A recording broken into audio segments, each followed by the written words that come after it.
your boasting in your finances or your job or your education, a day will come in life it will fail you, and that's the day he will say, this is what I'm saying. Anything that was not creator cannot be God. One by one, teach you how people die in the spirit. Let me tell you, that journey is hard. The death that brings glory. Sit down, please.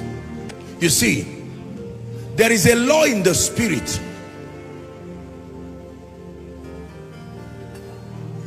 When you see a man in the spirit, what becomes your highest priority is what is reflected out of your spirit man. Listen carefully. You truly become a spiritual man when you reflect the Christ.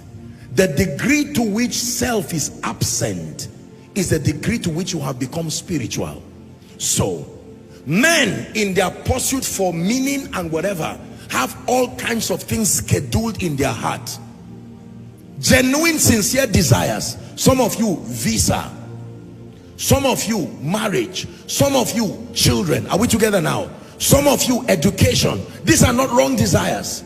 Some of you, politics. Some of you, business. Some of you want to honestly make it.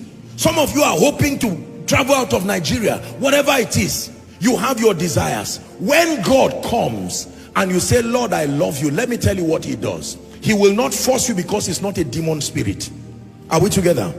But he's going to lead you to a path in the spirit where you give him access to begin to do a replacement system.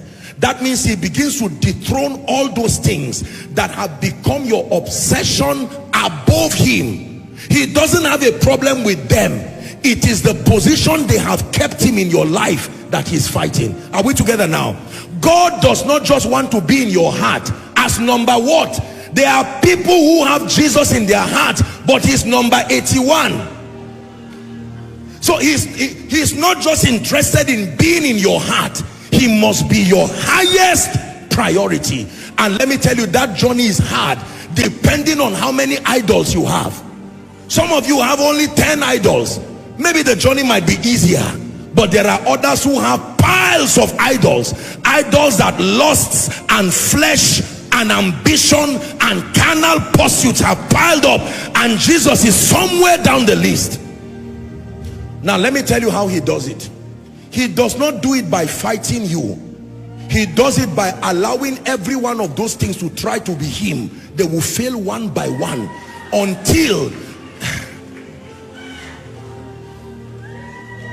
he does not make them fail. They could not have been God in your life. So in the presence of real life situation, your boasting in your finances or your job or your education, a day will come in life it will fail you, and that's the day he will say, this is what I'm saying. Anything that was not creator cannot be God. One by